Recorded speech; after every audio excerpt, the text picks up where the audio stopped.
Hello everyone! Today we're learning all about these helpful little forklift trucks. Forklift trucks are used in all sorts of different places, like factories and warehouses. They can lift and move things that are too heavy to be lifted by people. And they can reach much higher than we can. This is a training centre where people are taught how to drive forklifts. And my friend Florence has come along to get some tips too. This is Robbie, and he's a forklift truck expert. So today, he's going to show us all of the amazing things that these vehicles can do.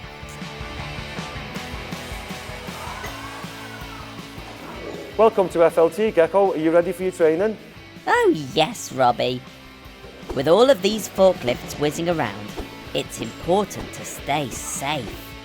To make sure everyone can see me, I'm wearing this bright yellow, high visibility jacket. With this on, I'll certainly stand out. It's called a forklift because of these two big forks on the front. They're super strong and can lift very heavy things. Shall we see just how much a forklift can pick up?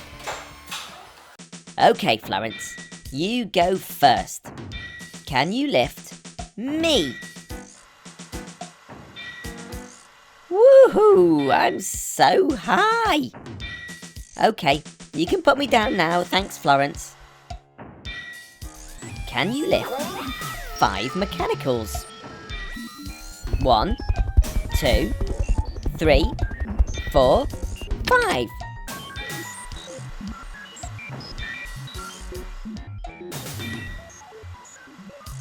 Well done, Robbie.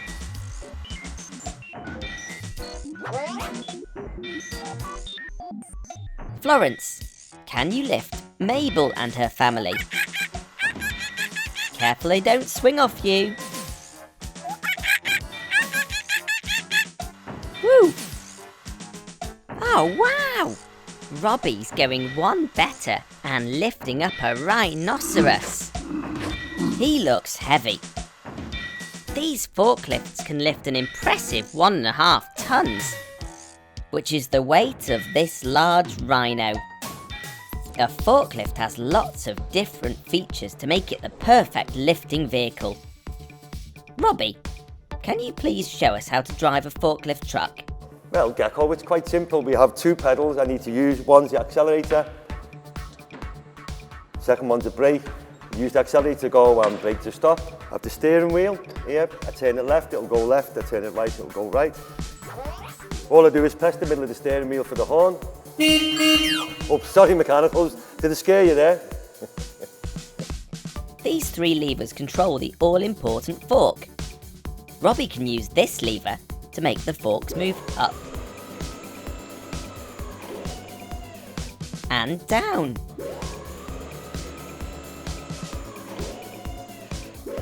Up and down. He can use this lever to move them left and right. Left and right. And he can use this lever to tip them forwards and backwards. Forwards and backwards. These are called pallets, and they are the main things that forklifts are designed to lift and move. Some things are far too heavy or too high up to pick up with just your bare hands, so this helpful forklift does the job.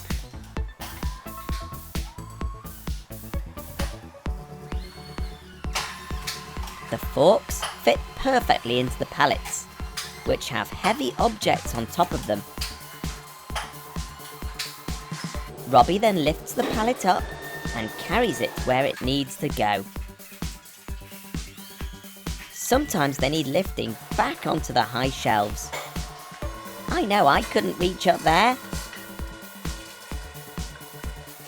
Normally vehicles are steered using the wheels at the front. But look! It's the wheels at the back that are turning. Wow, look at them whiz and spin around that course. It almost looks like they're dancing. Here comes the forklift, he's so clever, moving the parts around the store. Here comes the forklift, it goes forever. They put them down upon the floor. He turns to the left and reaches high. He turns to the right as he passes by. Forklift picks up things from down, down low. It's super strong and it can go, go, go. Show them what you can do, forklift. Left. Right. Up. Down. Round. And round. And round. And round. And round. And up and down. Here comes the forklift, he's so clever, moving the parts around the store. Here comes the forklift, it goes forever. They put them down upon the floor. He turns to the left and reaches high. He turns to the right as he passes by. Forklift picks up things from down, down low. It's super strong and it can go, go, go.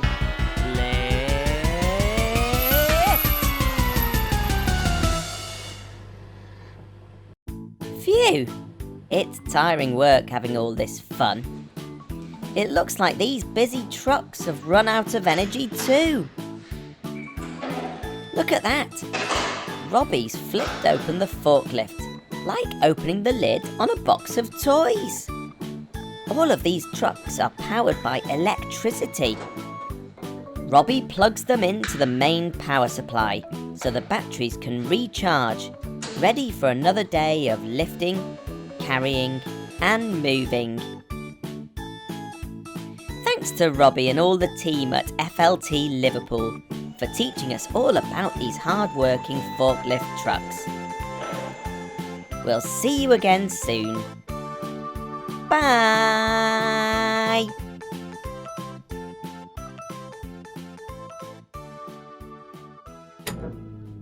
Can I get down now, Robbie?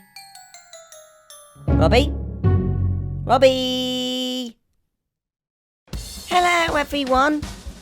I'm here in London with this special double-decker tour bus. But it looks like something's missing from this bus. Wow! Look at that!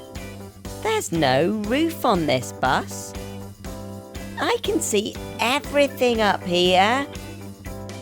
There's loads of tall buildings to see in London, and because there's no silly roof in the way, you can see right up to the sky.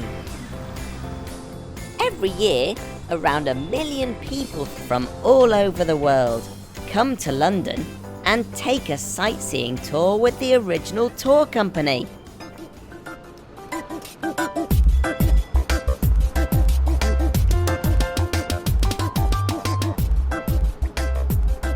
Each bus has its own tour guide who teaches the passengers all about special places in London and about the history of this amazing city. Today, we're going to go on a London sightseeing tour of our own. Come on, Gecko, hop aboard. Glenn is the driver of this bus, and he makes sure he drives as smoothly as possible around the London streets. Right, Gecko, would you like a job? Ooh, what sort of job? We need a tour guide.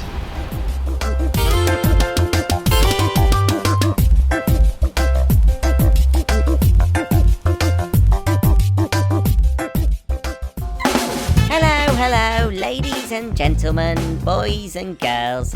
I am your tour guide for today, and together we're going to visit the amazing sights of London. London is the capital city of the United Kingdom, and the city grew around the river that goes right through the middle of it. This river is called the River Thames, And today, our bus is going to cross the river on some famous bridges. Ooh, look at this amazing palace. It looks a bit like my house, but my garage is a bit bigger.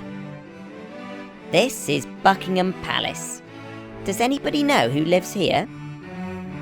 I'll give you a clue.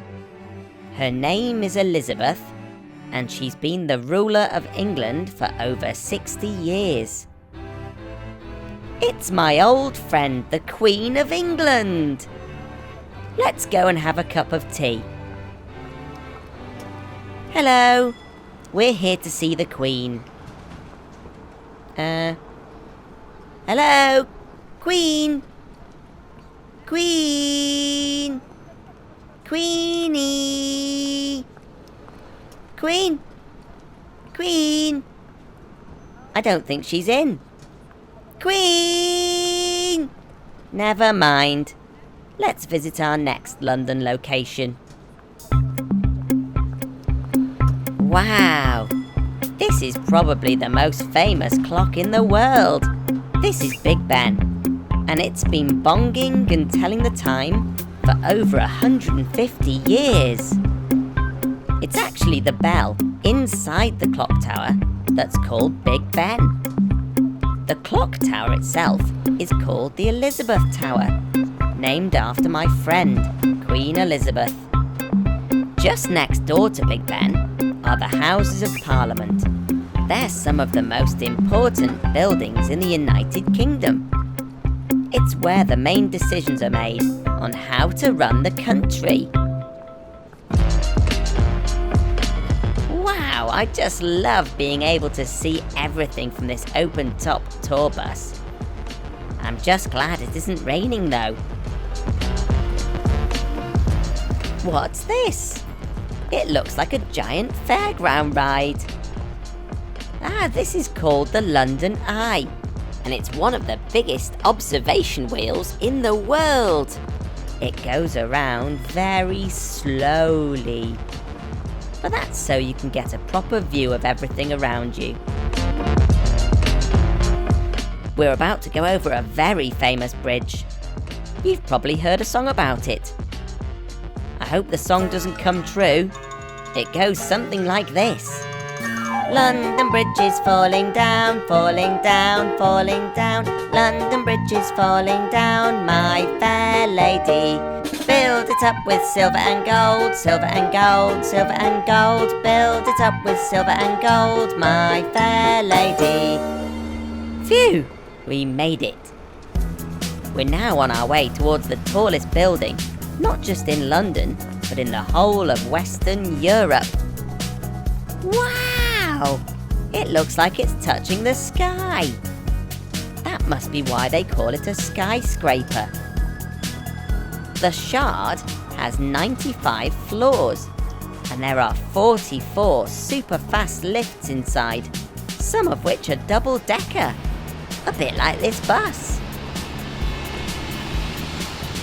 Here's one more bridge. This one's called Tower Bridge, and it has 2 towers at each side.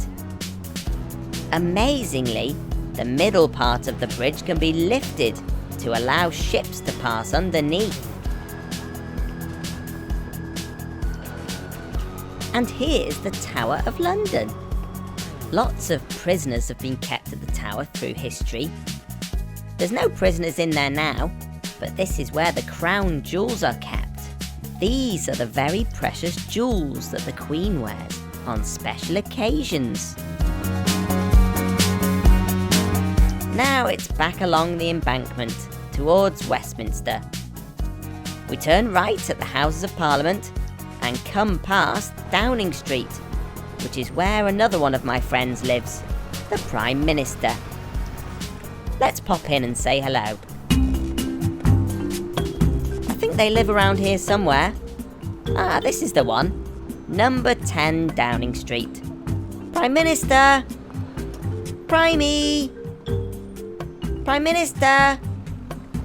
Oh dear, they must be out as well.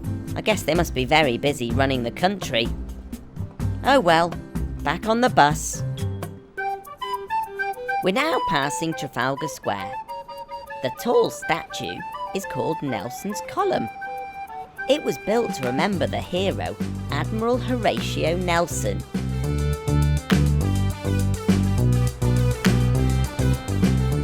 And this is Piccadilly Circus. Before you get too excited, this isn't a real circus. The name Piccadilly Circus comes from the fact there used to be a big circular roundabout here. What a shame there aren't any clowns, tightrope walkers, or trapeze artists here.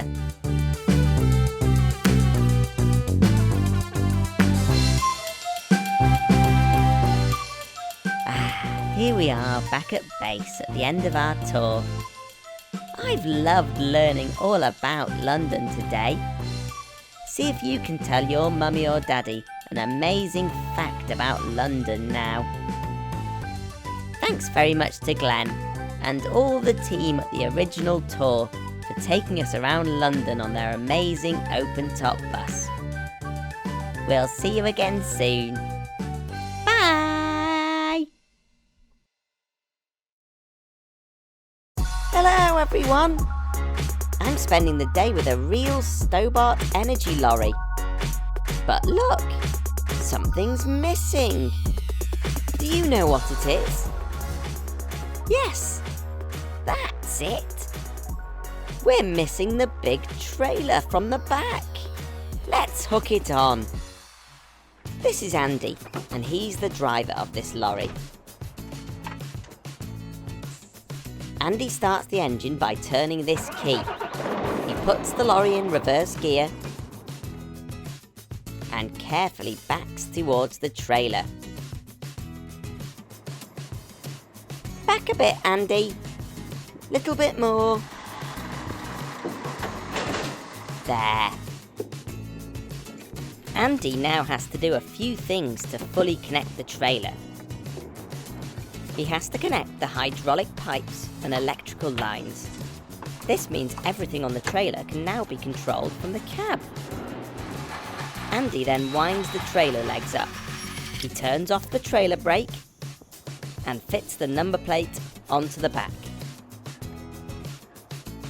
It's then back into the cab to test that everything's all attached. Brilliant! That looks a lot more like a lorry now.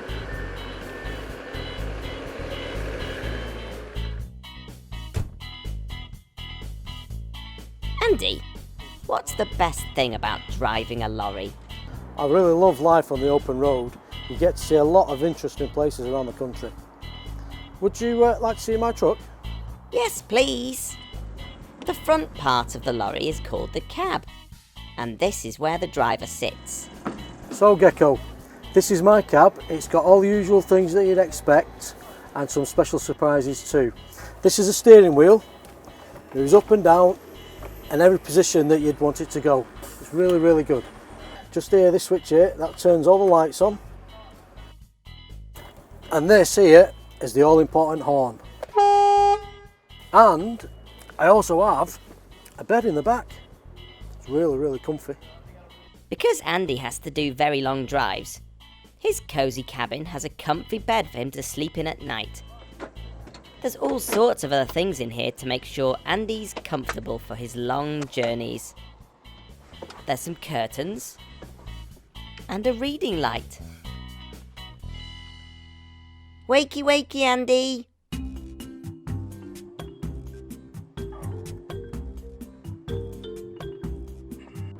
It's time to go out on the road, so before the journey, Andy walks around the lorry doing his safety checks.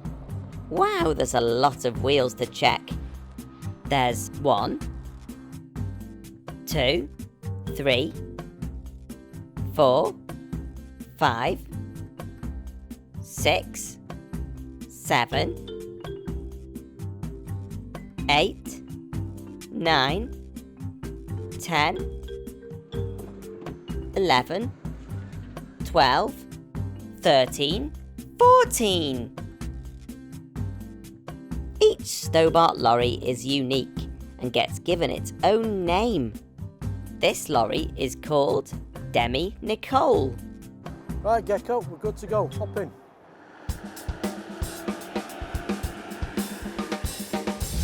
We're off to pick up some waste wood that would normally go straight in the bin. Stobart Energy pick up this wood in their lorries and turn it into electricity to power homes. It's amazing. Andy presses a button to open the roof sheet of the empty trailer. He then jumps back in the cab where it's safe.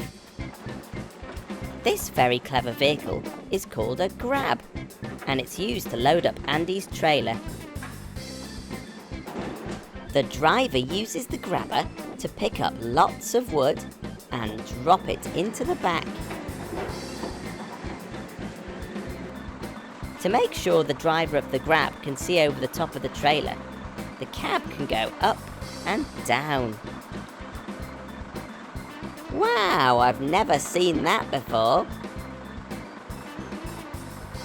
It looks like we're full, so it's time for Andy to put the top back on, hop back in, and take this waste wood back to base.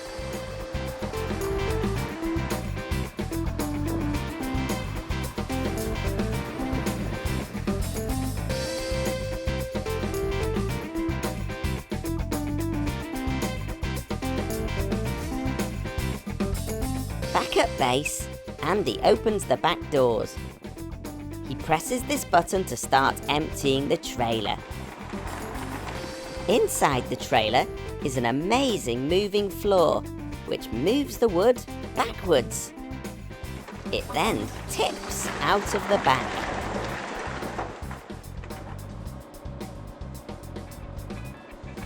Once out, it's then time for another big vehicle to come along and pick up the wood. This is called a loading shovel, and it loads the wood into this big machine, which chops it into much smaller pieces. These small pieces have now become special wood fuel, which can be burned in a power station. This amazing material has come from wood that would normally have been buried underground as rubbish. The lorry is reloaded with the wood fuel and then driven to the special biomass power station. This power station can power 35,000 homes. Andy carefully reverses into the bay and tips the wood fuel off. The wood fuel travels underground, up a conveyor belt, and is then burned, heating water to produce steam, a bit like a steam train. The steam turns a big turbine or wheel, which creates electricity. Thanks very much to Andy and all the team here at Stobart Energy for teaching us all about this amazing lorry and how it helps to create electricity. I'll see you again soon. Bye! Hello everyone! Gecko here, and I'm at the RNLI Hoylake to meet a very special type of tractor. This is a launch and recovery tractor, which means its main job is to take this huge lifeboat down the beach and launch it into the sea. These RNLI lifeboats are really important because they rescue people who are in trouble at sea. That means the tractor needs to be able to launch the boat in super quick time. This tractor doesn't have wheels. These are called caterpillar tracks. They're perfect for travelling quickly across the sandy beach and stop the tractor from getting stuck in the mud. Even the trailer's got these special caterpillar tracks. This is called a swan neck, and it's what connects the tractor to the trailer. It can go up and down when launching the boat. And look, up there is the cab. That's where the driver sits. He climbs up a ladder and hops in.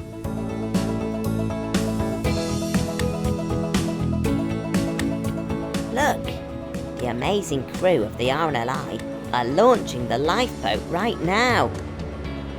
The tractor's pushing it out of the station and down the ramp to the beach.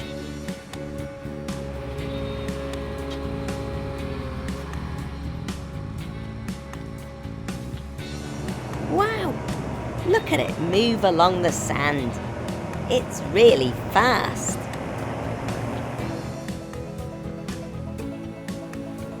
I almost forgot to tell you.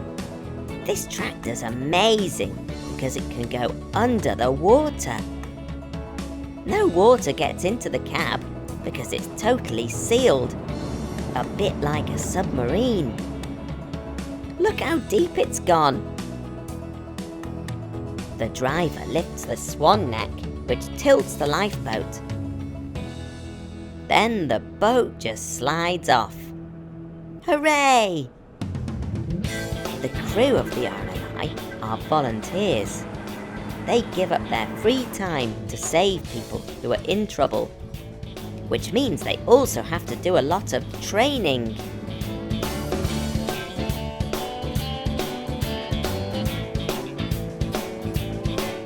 After the training exercise, it's time for the tractor to come back into the water and recover the lifeboat. The lifeboat's very strong and it's designed to hit the beach at speed.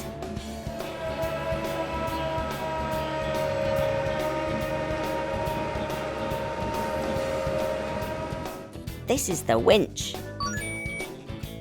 The crew attach the rope from the winch onto the lifeboat. The swan neck tilts the trailer and the winch pulls it on. Amazing!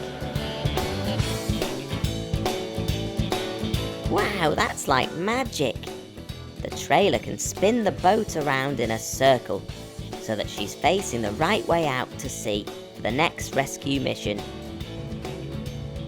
The crew are also launching a hovercraft today. A hovercraft is an amphibious vehicle. Do you know what amphibious means? It means something that can go on land and in the water.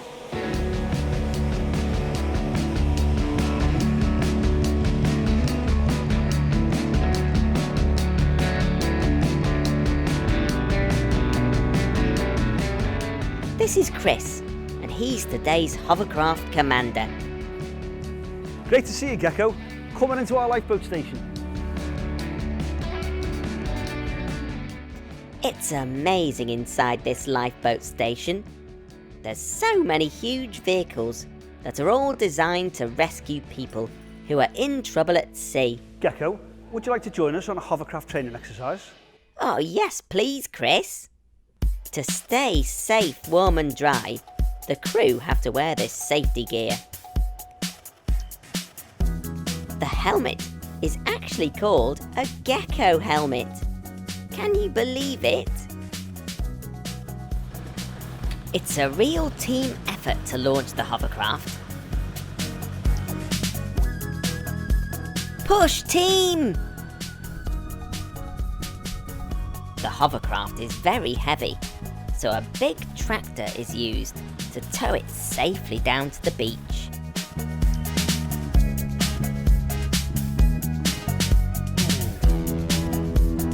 Then, it's all hands on deck to unclip the hovercraft from the trailer and pump up the inflatable sponsons which help the hovercraft float on water.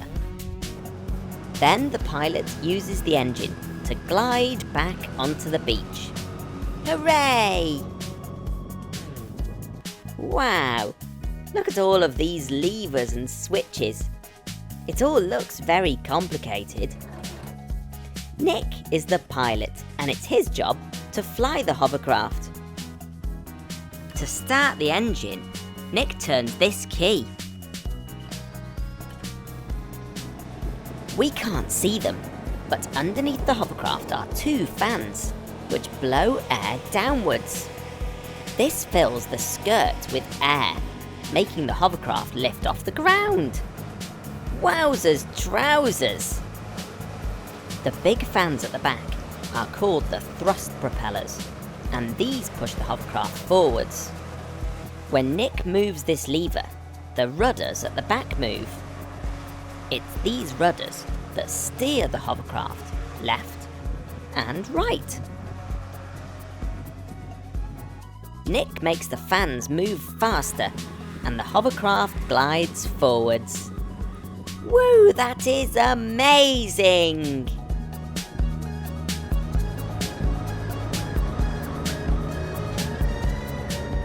As commander of the hovercraft, it's Chris's job to check all around and give Nick instructions to help him fly the hovercraft safely. It's so fast and it's so noisy. Now I know why these Gecko helmets have microphones and headphones built into them. They allow us to talk and listen to each other. It feels like we're floating across the sand. And just like that, we're on the water. This hovercraft is amazing!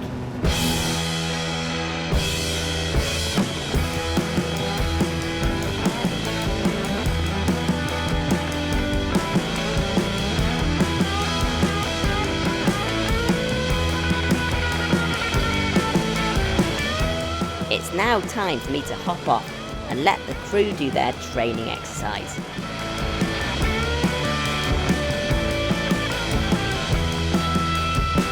The RNLI is a charity set up to save lives at sea. And these training exercises help the team here get ready for real-life search and rescue missions. So, to be as prepared as they possibly can be, the team practice. Today they're practicing how to rescue someone who is stuck in the mud.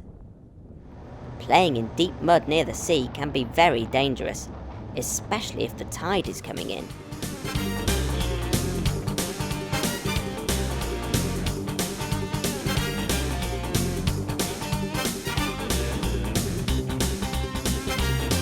Now that's what I call getting stuck in. Tides are the rise and fall of the levels of the sea.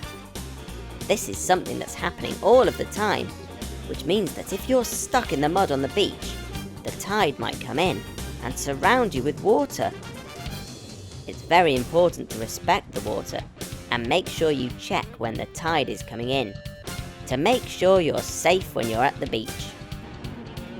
Well done, team. Another successful training mission.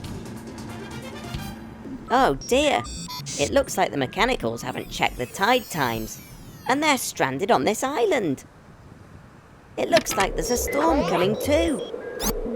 Luckily, the hovercraft is the perfect rescue vehicle. Jump aboard, mechanicals.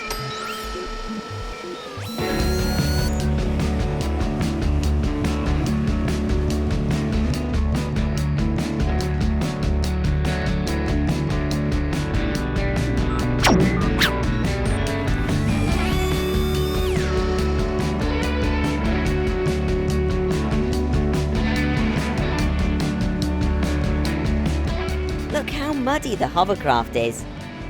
All that whizzing about in the sand and sea is dirty work. Every time the hovercraft is called into action, the RNLI crew take great care to make sure it's cleaned up and ready to be used again. Here in the nice dry lifeboat station is the perfect place for the hovercraft to sleep for the night. Thank you very much to the fabulous crew from RNLI Hoylake for allowing me to spend the day with them and their amazing hovercraft. It's been absolutely brilliant.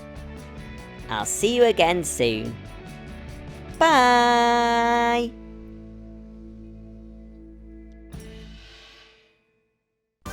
If you love this video, tap here so you're the first to know about my latest videos. Thanks for watching. Bye. Hello everyone. Gecko here, and I'm on a rescue mission. It seems Blue Mechanical's gone missing, but luckily for us, the brilliant Cheshire Police Force are going to help us find him. Police officers are very brave, and their job is to keep everyone safe and sound. This is Scott. He's a police officer, and he's going to be driving us around today in this amazing police car. Hey Gecko, when did you last see Blue? I haven't seen him for a few hours now. I'm really worried. Hop in, Gecko, and we'll radio the control room to see if they've had any sightings of him. Scott can use his police radio to talk to other officers when they're far apart. There's a whole team of people behind the scenes who are there to help Scott do his job. Control from Hotel Tango. Have you had any sightings of Blue Mechanical who's gone missing? Yes, we've had a report of him. Sending you his location now. Over. Phew! That sounds like good news. I do hope Blue is all right. Before we set off, Scott presses this button to turn the flashing lights and siren on. And away we go.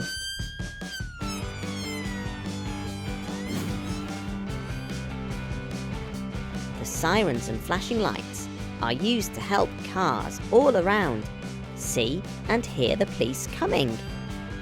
It's so drivers can get out of the way and let the police through. And look here, they even have a pop-up sign in the back asking drivers to slow down. Scott is a traffic officer, which means he drives around in this fantastic police car. But Scott, what exactly does a traffic officer do? Our job on the roads as a traffic officer is to stop people doing dangerous things in their cars and their motorbikes and trying to keep people safe on the roads. Sometimes Scott and the team have to chase naughty people or get to those who need help. So this car is really fast. And because the police are here to keep us all safe, they're even allowed to go through red traffic lights during emergencies.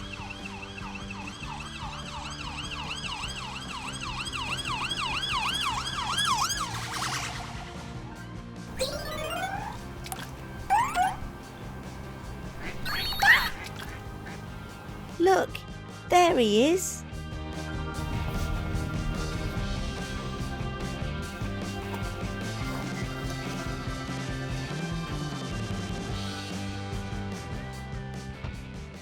Blue, we were so worried about you. Are you okay? Blue, it's very important never to go off by yourself. You might get lost. It can also be very dangerous going this close to the water without a grown-up.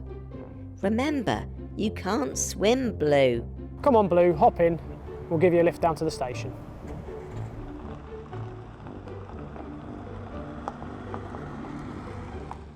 Thank goodness Blue's safe.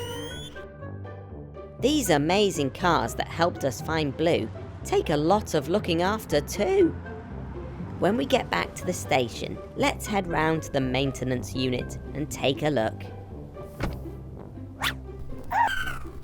A maintenance unit is a bit like Gecko's garage, but this one just looks after police cars. What do you think, Blue? Pretty cool, huh? Now stay out of trouble whilst I have a look around.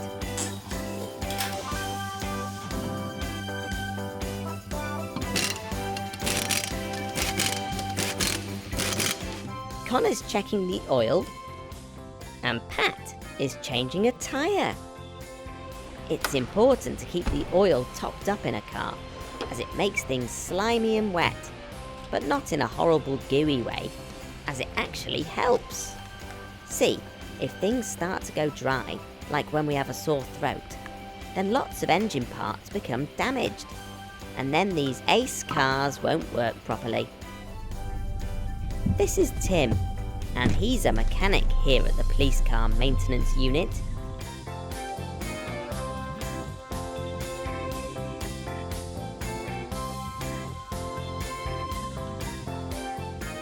Hey Gecko, What are you doing today, Tim? I've checked this vehicle over to make sure it's safe to drive. We'll start by doing the lights. Right Tim, you've got some lights out. Okay, we better fix them.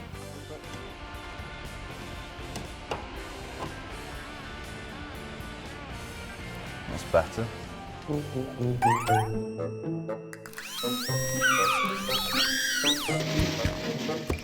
Ouch!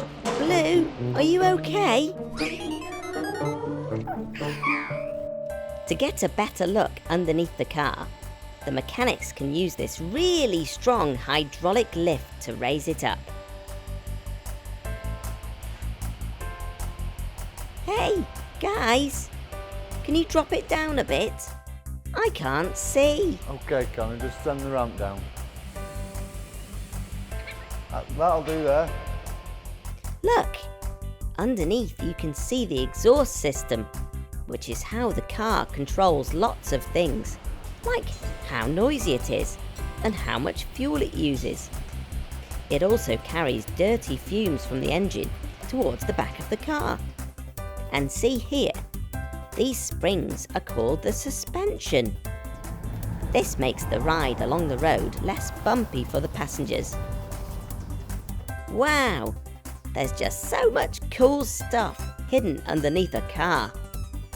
I've loved learning all about this amazing police car and the amazing work that the police do to keep us all safe. Thanks very much to Scott and all the team here at the Cheshire Police. For now, it's cheerio from Gecko. Bye! Hello everyone! Gecko here. I'm here at Wigston Fire Station to meet a vehicle that's a really big deal.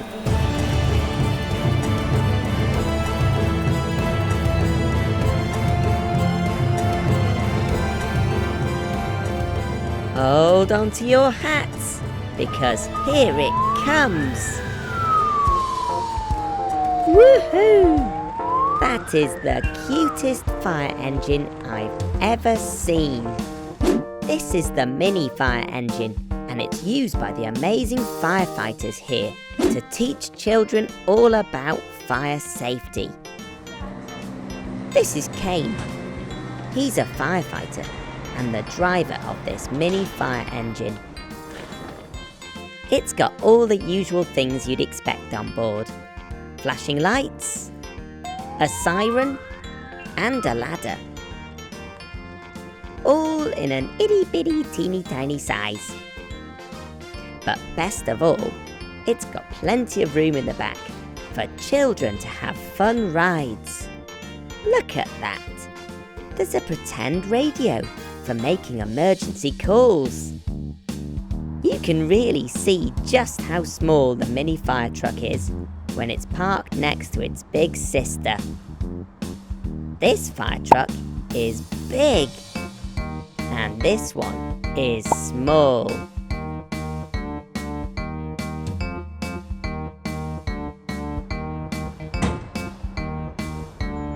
Hey Gecko, want to go for a ride? I thought you'd never ask. Yes, please.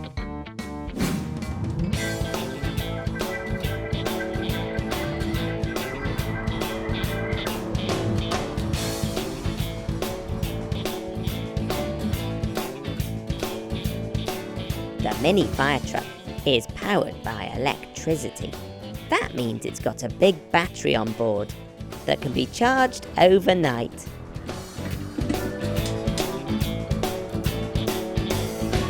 It's very easy to drive. Kane just puts his foot on the pedal and steers with the steering wheel. To turn on the flashing lights and sirens, he presses these buttons.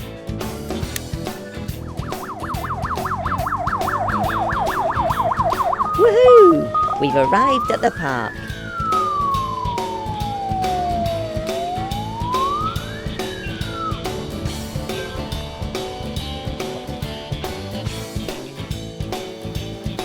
Kane, I think these children would like a ride.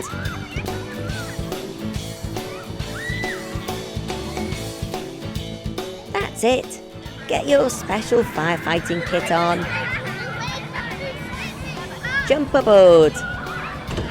Wow, we can fit loads of children in the back. and even one in the front, next to Kane. We'll make sure we've got the seatbelts on. It's very important that you're safe in any vehicle, so the first thing you should always do Everyone happy? is put your seatbelt on. This fire engine is so small that it's allowed on roads and footpaths. This is going to be a fantastic ride.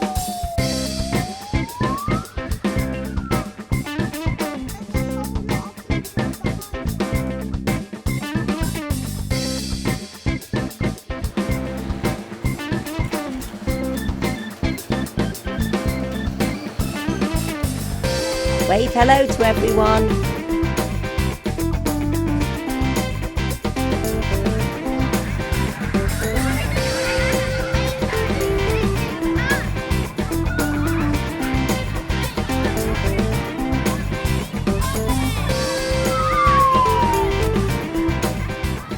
After the ride, Kane teaches the mini firefighters some important fire safety lessons. This one's called Stop, Drop and Roll. Fire is very dangerous, and if there's ever any fire on your clothes, you should stop, drop to the floor, cover your face, and roll around. I've loved spending the day with this amazing mini fire engine. Thanks very much to Kane and all of the team at Wigston Fire Station. For now, it's cheerio from Gecko. Bye! Hello everyone! I'm at a racetrack in Spain to meet some really fast racing cars. These Formula E racing cars are special because they're powered by electricity. This is Robin, and this is Sam. They're racing drivers for the Envision Virgin Racing Formula E team. They're also teammates. Their job is to drive around the racetrack in the fastest time possible and hopefully win the race. Today, the team are testing out their cars before the racing season begins. Testing's like practice, and practice makes perfect. But first, we need to put the car together. First, the mechanics cool down the car with dry ice, which is a super cold gas. Then they place the rear wing into position and screw into place. The front nose of the car is attached next. Once the helpful mechanics have put the car together, it's time for the drivers to get ready. Racing drivers wear these big helmets to keep them super safe when out on the track. It connects to a neck guard, which keeps the driver nice and secure. They also wear these really smart overalls, which show their team colours. I guess that means I'm in the Envision Virgin Racing team too. Then the gloves go on to protect their hands. After a quick chat with the team engineer, it's time for the drivers to strap themselves into the car. First, Sam jumps in.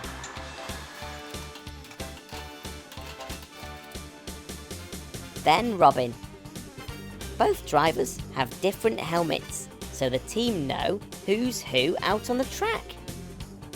Robin has an orange helmet, and Sam has a white one.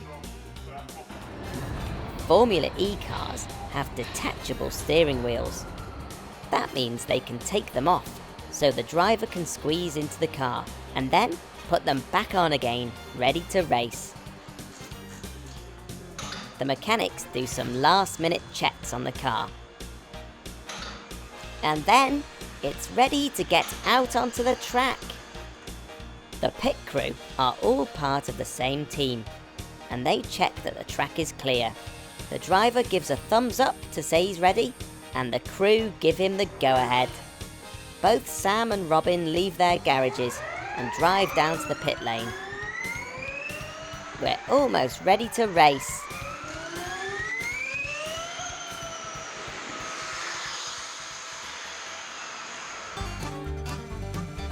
both cars stop at the end of the pit lane and wait to be told to enter the track.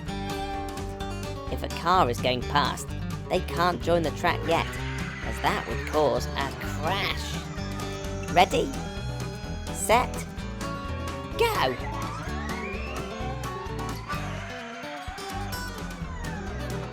Ready? Set? Go! This is the bit I've been looking forward to the most. Look how fast these cars can go. In fact, the top speed of a Formula E racing car is 150 miles per hour. That's as fast as the flight dive of a golden eagle. Now the other teams are out on the track. It's time to see who can get the fastest time.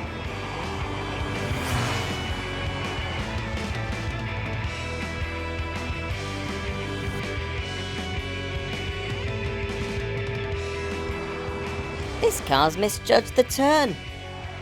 Whoa, he spun out of control. Can anyone go round this corner correctly? Here's our friend Robin. I hope he doesn't mess it up. Way, he's done it. Well done, Robin. Formula E racing cars are powered by electricity, which means they don't burn any dirty fuel. This is much better for the environment, while still having lots of fun. It also means the cars are a lot quieter than normal race cars. Not only do the drivers have to drive around the track, they always need to be checking their energy levels, car temperature, and they need to be speaking to their engineers, all whilst driving. It's a real team effort from everyone. Look, there's a live map of where everyone is on the racing track. I think we've got the call to go back into the pits. The cars slow down and enter the pit lane. The pit crew come out to greet them. Racing cars don't have a reverse gear, so the team have to push the cars back into the garage themselves. Oof, that looks heavy. That's one in. And here's the other.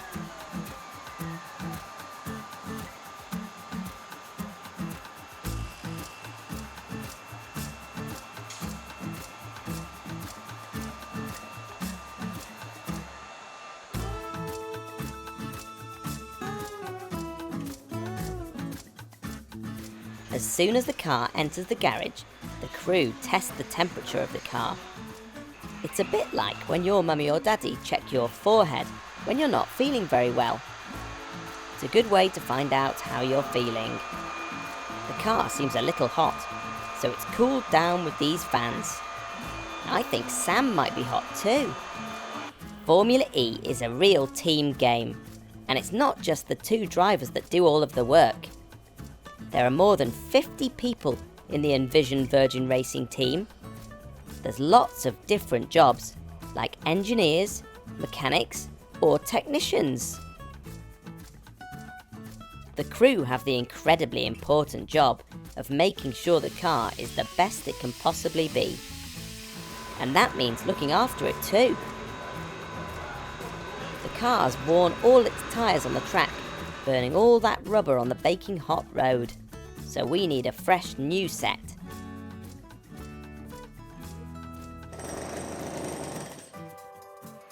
This is the control room, home to the clever technicians and engineers. It's their job to keep a close eye on the car whilst it's on the track and come up with new ways to make the car go even faster. It's with these big headsets that they talk to the drivers when they're out on the racetrack. Here comes Sam now. This is his chance to talk to his team and chat about how the car is performing. They all work together to make the car faster so that they can win lots of races. After this meeting, it's time to make some small changes to the car. And then we're back on the track. Racing cars are super speedy, powered by a battery pack. Electric cars are hard to beat, they whiz around the racing track. Whoa, speeding round and round. Whoa, they're the fastest in town. Whoa, driving really fast. Racing cars go zoom as they fly past. Look at the racing drivers, they are sitting really low. They can skid and slide around like a rocket. You should see them go. Whoa, speeding round the track. Whoa, and they're coming straight back. Whoa, driving really fast. Racing cars go zoom as they fly past. Just look at them go. Whoa, speeding round and round. Whoa, they're the fastest in town. Whoa, driving really fast. Racing cars go zoom as they fly past. The team will be testing out the cars all day on this track to make sure they are at their best when it comes to race day. I've had a great day here in Valencia with the Envision Virgin Racing Formula E team. Thanks very much to all the team. I hope you've learned as much as I have about these clean energy racing cars. I'll see you again soon.